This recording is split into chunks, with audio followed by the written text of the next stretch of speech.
Good morning and welcome to the June Friday Forum. My name is Eva Castillo and I'm the Director of the Employment Services Program at Hope Haven Area Development Center, and thank you for joining us this morning. I want to thank the Partnerships Government Relations Committee for hosting this event, and we'd like to thank Representative Matt Rinker for being here today and taking the time to join us this morning. For those of you that are new to the Friday Forum, we will begin with questions to our legislator, just one, to hit with some timely topics, and then time permitting, we'll open the floor to questions. So, Mr. Rinker, we will start off with, a lot of legislation was presented, passed, and signed into law by Governor Reynolds since our last Friday Forum on April 21st. Are there any particular that you would like to highlight? Yeah, so first, everyone, thanks for having me here. Hopefully we'll get a couple other folks in the room too to be able to comment. Otherwise, it's gonna probably be a little difficult for me to fill a whole hour. But as far as pieces of legislation that as a whole that we worked on this year that I think are worth highlighting, one is the property tax bill. So across the state of Iowa, that'll have $100 million in property tax savings for property tax payers. There was a creation of a new retired folks credit out there, so that'll save people who are on fixed incomes a few extra dollars, and then we doubled down on the veterans homestead credit. So I think those were all positive things. The government reorg bill is one that we spent a lot of time working on. A 1,600-page bill. It's probably one of the biggest, most comprehensive bills that the legislature has passed over the last 10 years. It takes essentially 36 state governments and 37 state governments, moves it down to 16. It's also projected to save the state of Iowa a little over $500 million over the next 3 years.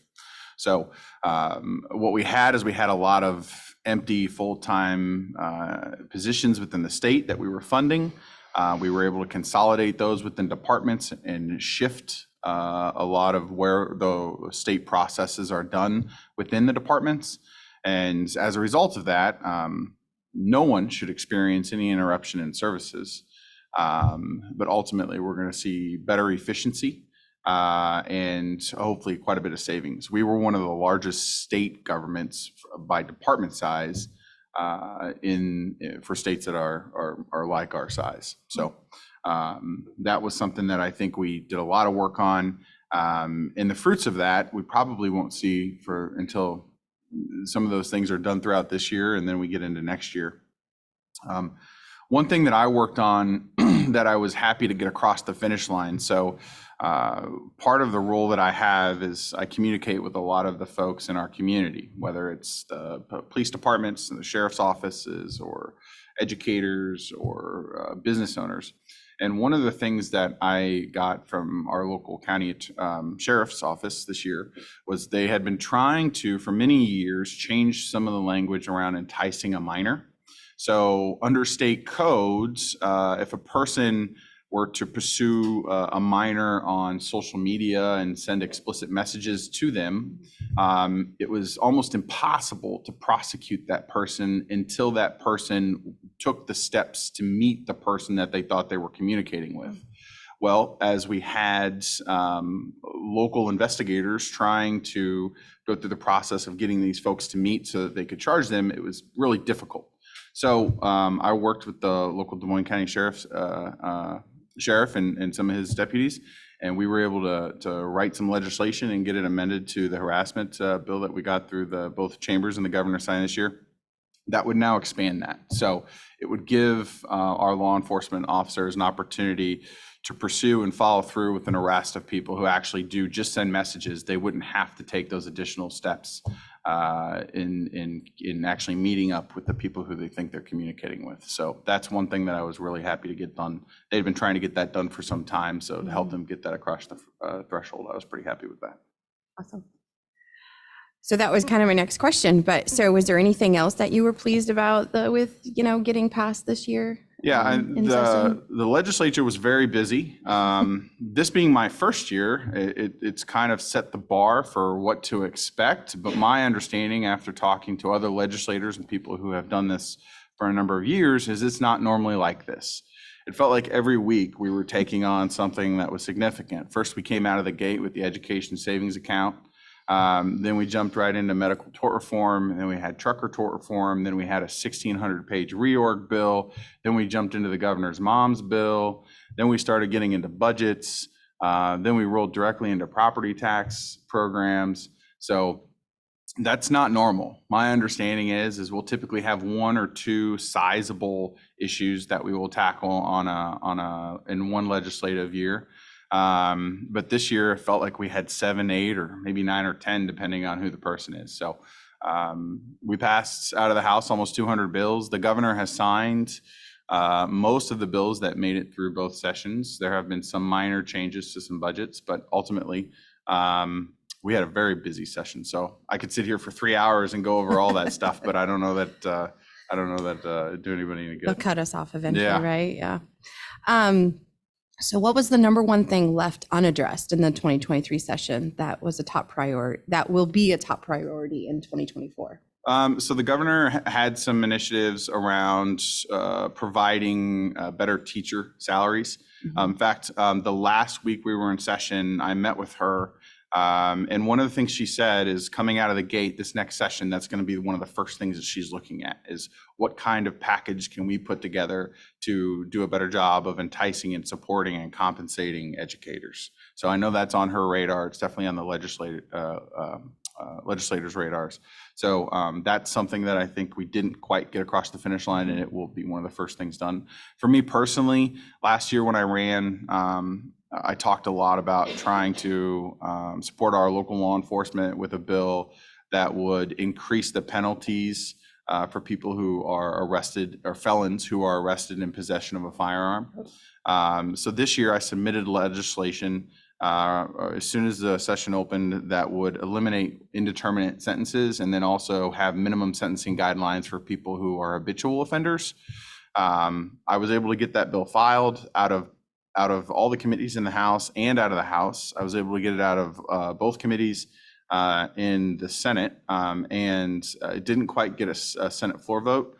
But my understanding is that's something that will probably have a floor vote within the first week that we open the session back up. So for me, that's the one big asterisk of unfinished business that I have personally that I want to get done. It was something I worked on a lot with our local law enforcement guys, and ultimately the benefits of that bill will be that they will not be constantly interacting with people who are arrested in possession of a firearm, felons who are arrested in possession of a firearm. They go to prison for maybe 12 months, but they've been sentenced for 3 years, and then they're back out on the street, and then they have a gun in their hand again. So if they're arrested the first time, it's a 2-year minimum. Second time, it's a 4-year minimum. Third time is a 7-year minimum, and fourth time is a 10-year minimum. So there's really some teeth behind those actions. Yeah. So as your first year legislator, please describe your experience with the last minute flurry of legislation and how well do you think you navigated through them? So my experience with it is that is actually probably one of the more normal processes that we go through as legislators. So the House of Representatives passes, you have 300 to 600 bills that are filed, and so many of those bills make it through subcommittee and committee and then get floor votes. And then when we pass them in the House, they go over to the Senate. Well, the Senate holds those bills until we get to what we call the first funnel, because they're doing the exact same thing. They're submitting their legislation, they're getting it through their subs and their committees, and then they're passing it over to the House. We don't really swap bills or start working on the stuff the other chambers have sent over until we get past that first funnel, and sometimes even second funnel, depending on where we're at. So when that happens, that funnel date is almost halfway through the session at that point. So by the time we take up all the stuff that they've sent over to us, plus we have to start our budget work and get that done, we're already getting to the end of the session. Well, in a lot of cases, we will have minor amendments that we've worked on in our chamber from bills that came from the Senate. And as a result of that, you see a lot of bouncing back and forth of legislation, even if it's minor code cleanup. You see a lot of those things happening. So in many of the cases, what we call the flurry is simply just a a vote or an action taken on a bill so that we can clean up the language and send it back over so they can get it done as well, and then it becomes law. Because ultimately, both chambers have agreed on the language, and so has the governor's office and how we want to set that up. That being said, there are some things that become very high priority. So in the last week, we had a bill that would have directly affected our community foundation in Des Moines County here in a very negative way. So we had a bill that was going to increase some amounts and take care of a backlog of Endow Iowa tax credit, that about $7 million that we have in the state of Iowa. And the two chambers really couldn't come to much of a consensus. So the Senate passed their version and sent it over to us. And it was sitting in our chamber. And I remember sitting in those meetings. And at one point in time, because we were struggling to negotiate out the differences, we were just going to let it go. We weren't going to touch it. We were going to bounce that till next year. The problem was, in that bill, it also recertifies the program. So we weren't just going to take care of the backlog in this bill. We were actually going to continue the Endow Iowa tax credit program. So without getting this bill done, that program would not have existed in the next fiscal year. It would have completely gone away, as well as taking care of the backlog, because there wouldn't have been anything there to begin with. So in the last 48 hours of the session, that became apparent, and I was directly involved in those conversations and working with the lobby and people back here in this district on how we can get that fixed.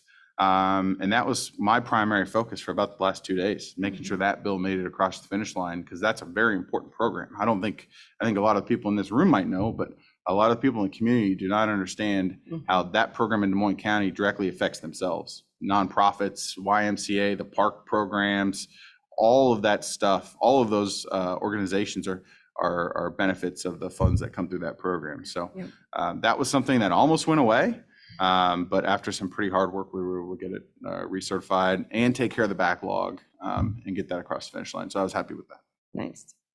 So how many late nights, early mornings did that consist of? Yeah, I don't even know if I answered your question. I think I did, but a lot. A lot. All right. The legislator passed some historic property tax reform in 2023. And what do you see happening with property taxes in 2024? I think property taxes, it's going to be a 3-round battle on property taxes. Now, there were some things in the property tax bill this year that I was adamantly against. There were some handcuffs, I think, that really could negatively impact municipal government. And I don't have a problem saying that I was a pretty vocal voice in our caucus and within the House on what those impacts could be and why we should make changes to that. I was unsuccessful in a lot of that, unfortunately. But that being said, there also were some really good things in the property tax bill. I already talked about a couple of the homestead credits. There's some notification stuff that takes place to make sure that property taxpayers and voters are more aware of some of the things that are happening within municipal government. Some of the ideas that actually became part of that law and passed came from city manager sitting right over there. So him and I would talk regularly, and I would take those ideas back to our Ways and Means chair, and he would work through those with his committee. And some small pieces of that came directly from this district. So again, big tax bill, 2024. I think we're even going to get a bigger package. I don't know that we're going to see a complete revamp, but we are going to continue to see that conversation carry on, probably 2024 and 2025. So. All right. So is there any questions online, Stephen, anything? And so now we're just going to kind of open up to the audience. So who has questions for Representative Brinker? Okay. Cheryl from Hope Haven.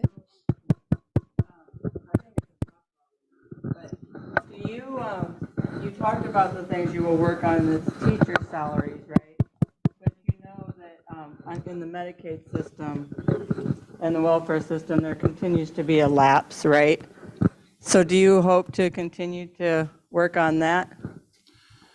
So, and Cheryl, you and I know that we've talked about this regularly, maybe not everyone in the room or listening at home, but so a couple of things that I learned this year. First off, I learned a lot about Medicaid this year, I can tell you that. And some of that started with you.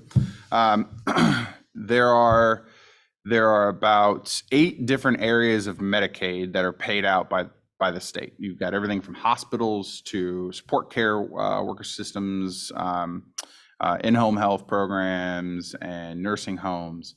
So this year we were able to put more money into the nursing home piece and increase the amount of spending that we had there. One thing that I was happy to work on and lobby for and get done for organizations like Hope Haven. So last year, Hope Haven received a one-time increase. And this year, we were able to codify that and make that an annual increase. So it wasn't just going to be a one-time piece. Now, I will always be a voice when I'm inside of those meetings for organizations like Hope Haven, because I've personally seen what they can do. My brother was one of the first residents of the Ertz home, and I spent a lot of time in my youth experiencing firsthand the benefits of that. So that's very kind of near and dear to my heart. But yeah, I'll continue to work on that. I've got about a dozen things that are always at the top of my radar as far as if I hear a conversation or see a bill that I think is going to pertain to it, then I'm going to kind of do my due diligence and see if there's any input that I can provide. So. Let me add too, I do appreciate all the time you spent and wanting to learn about that, and I do appreciate your help. Yeah, absolutely. One thing I did submit this year, it didn't get taken out, or it didn't get out of the subcommittee, but I'll resubmit it next year. But it's a piece of legislation that would have a 2.5% minimum increase to Medicare payments or Medicaid payments to all the organizations on an annual basis. Now, it's very expensive, but I think if we're going to talk about making sure that our healthcare system in the state of Iowa is shored up and stable and has more importantly, long-term stability, we're going to have to make sure that we are covering those costs. All right. Do we have anyone else? Yep, Brittany.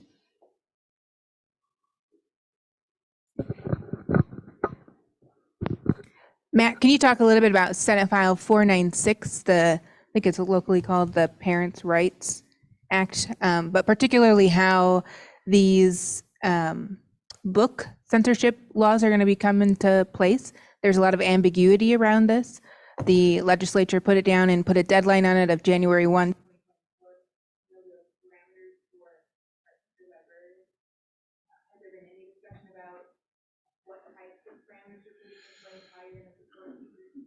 So those, yeah, so what I can tell you is that the law that we passed is essentially to limit the material that are in our school libraries. And the goal there was to put together a committee of people who would decide what books can be on the shelves. So when the legislature took this bill up, we received a list of all the books that were even remotely close to this, remotely close to explicit, that were currently sitting on public library, or I'm sorry, school libraries in the state of Iowa, specifically K-5 libraries.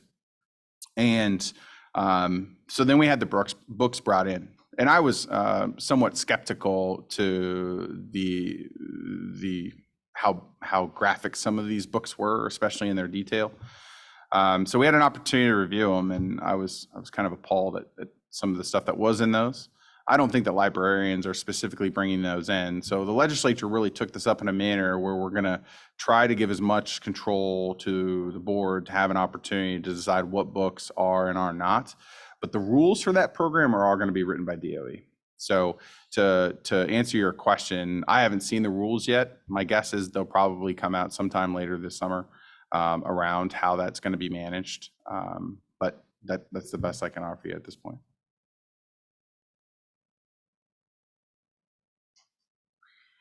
Anyone else with questions from the audience?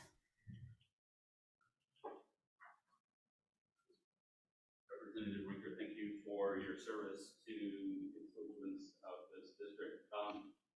Last session, there was a bill looking at changing the formulas for local option sales tax. And while that bill didn't make it through this session, I understand it may come back next year or in alternate forms. Can you talk a little bit about some of the premise behind why even change local option sales tax to make it a more statewide type revenue source? And if we will see maybe a bill next year? So that any changes to the local option sales tax were definitely on the table this year when we had the property tax conversation. Negotiations with the House members were adamantly against diving into that conversation this year, so we were able to negotiate that out of the final version of the bill. The benefits of going to a statewide local option sales tax, and I've had several conversations with the Department of Revenue, but City of Burlington can't collect sales tax from a lot of online retailers. As a result of that, we miss out locally on their estimation for my district, and that's all of my communities, but it was close to $1 million of local option sales tax that isn't collected through a lot of these retailers online. So as far as benefits go, it's an extra $1 million for this district and local option sales tax revenues. Now, some of that's going to go to the Danvilles and the Burlingtons and West Burlingtons and the different entities, the counties. But that's ultimately the benefit. The only way to do that, and again, through my conversations with them, is to go to a statewide sales tax collection. And I personally have no problem with the local option sales tax being done on a statewide level. My consternation is with the rules and how we make sure that every single dollar collected underneath that umbrella goes actually back to the local municipalities and entities that are benefits of that program. And just being on the city council, we talk regularly about the importance. It supports a number of police officers within our department. It supports millions of dollars of property tax reductions. It also supports organizations like the Chamber, which is the building we're sitting in right now. So there's a very long list of reasons as to why we have to make sure that that takes place. Now, one of the ideas that I threw out there is if we collect that money and put it in the general fund, we do constantly have this carrot sitting out there where future legislators could decide that they're not going to backfill that anymore to the locals, which, to be honest, the state of Iowa has done a good job of cutting those ties on other things, on backfills that they've done through property tax reductions in the past. So, but my idea is instead of collecting it and putting it in the general fund, let's put it in the taxpayer relief fund. And the reason is the carrot goes away. Because if the money is automatically rolled into the taxpayer relief fund and then paid directly back out of the taxpayer relief fund, if you ever cut or stop backfilling that, you're not going to see any benefit to the top line of your balance sheet because we don't use the money in the taxpayer relief fund for anything inside of the general fund. It is simply for taxpayer relief fund, and we would just use that as a pass through to make sure that we constantly have that we don't have to worry about future legislators eliminating that. So, Any more? Yes. Hi, my name is Amanda. I'm with the Burlington Area Homeless Shelter. I also have a history of working in the school districts for the past 8 years. And I've also worked at ADS as a counselor's aide. In my different positions, I have seen a great need for an increase of mental health facilities and professionals. Is there anything being worked on to draw people in? I know that the pay rate of a lot of the mental health professionals are below what we even pay our teachers. And it's just an extensive degree as teaching would be. So is there anything in the works for drawing more mental health professionals in, addressing the mental health crisis, anything along those lines? Yeah, great question. So, this is a topic I can talk on a lot, but one of the things I did personally is I filed legislation that would create a pot of money to support new certified school counselors in our public schools in the state of Iowa. What that program did is it set aside $2.5 million, and school districts could go out and apply for up to $125,000, which then they could spend $25,000 of that every year for 5 years. And they could use that money to offset their costs to go out and hire certified school psychologists. The reason why I put that bill out there, so federal DOE suggests that you should have one school psychologist for every 235 students within a school. In the state of Iowa, we have about 440 students per school psychologist. So my goal was to try and close that gap. I also put in that legislation where schools could share school psychologists. So for example, Burlington, West Burlington, Danville, Mediapolis could take their $125,000, assuming that they all received it, and they could go out, pool their money together and hire one person and use that money to offset the cost of a highly trained certified school psychologist to be able to help with those services. Another thing that we did get passed this year, so every school child gets a school ID, right? So this year we passed legislation that will now require that resources be printed on that ID for mental health services. So whether suicidal awareness hotlines, local organizations, there's a litany of resources that's now going to be on that ID. Now that could have a very minor effect, but as far as I'm concerned, all it has to do is have one positive effect, and it was totally worth it. Something else that we did, and I'd love to chat with you offline. Let me get some research done, because there was 4 or 5 bills that we passed that create not only incentives, but puts money into pots to support people who are going into mental health service programs. There was also some money out there for some facilities to be able to go out and try and attract those people to the facilities. So not only on the education side, but also on the hiring side. So I'd be more than happy to. I don't have all those bill numbers in front of me, but I'd be happy to get those for you and print you off the summaries and give them to you so you can better understand some of those things that we've got coming down the pipeline. Does anyone else have questions for Representative Brinker?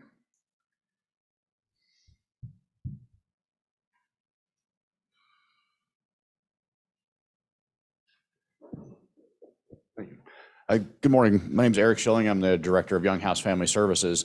Somewhat along the lines of what we've been talking about with the teacher salary, the qualified residential treatment programs for youth in either foster group care or juvenile court services that come into residential care with many of us nonprofit agencies across the state. One of the things we're noticing on the education front is that some of your residential treatment programs will operate schools within that, so the kids do not have the ability to go to school outside because of behaviors, and other times they'll be on our campuses. One of the challenges we face is we're basically in competition with the state due to retirement systems and so on. Is there any discussion about how to, let's say, even that playing field? Because if the education requirement falls with the DOE, but yet we are sometimes tasked because those kiddos can't go to school, how do we balance that out, I guess, really? And I know that's not an answer we're going to get today, but we're preparing to do 8 juvenile court females is who we will serve at our Sullivan Slough location coming up this fall. And one of the questions during the best interest determination meetings will be, what's their school and education going to look like? Since they can come across the state, you've got credit issues, you've got funding issues. If those kiddos show up and they can't go to Burlington School District for any number of reasons, we don't have the resources to then try to teach them here. And so I think there's still some discussion out there to be had on whose ultimate responsibility that is. And then of course, with that comes the resources.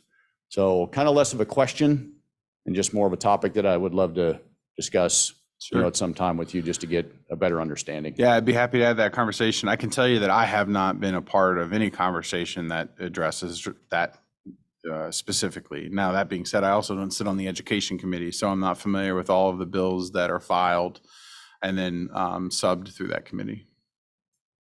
All right. Well, no more questions, I feel. Yeah.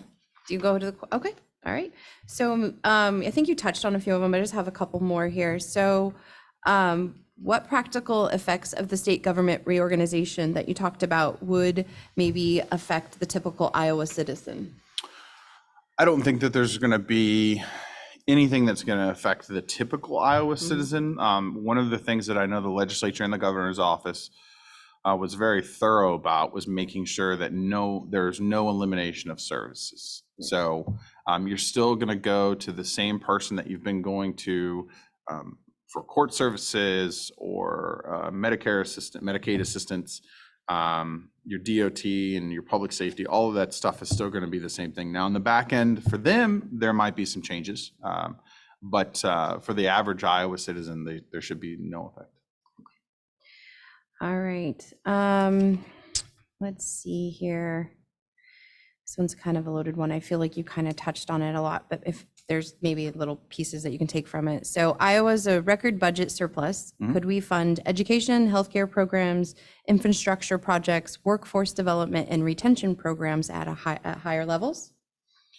So I think there's an opportunity always to fund things at higher levels. One of the things I know the House did this year is we argued to have more funding for education in a lot of different areas.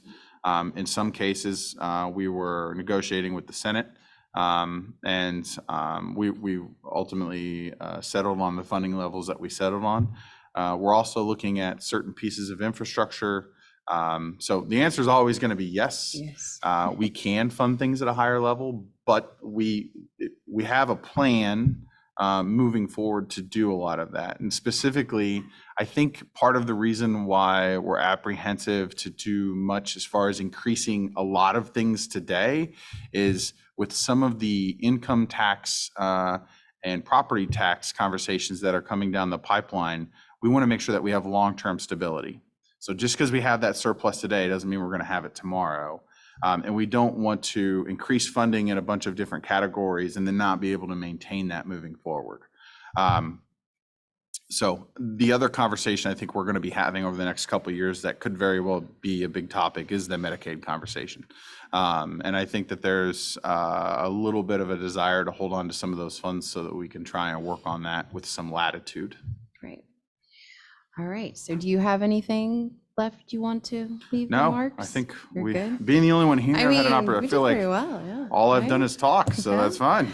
All right. So we just want to thank you again for being here today, Representative Rinker, and for all the hard work you're doing there Thank you. in Greater Des Moines for us here in Greater Burlington. So please stay tuned in the fall when the Greater Burlington Partnership will sponsor and moderate candidate forums for local city and school board elections.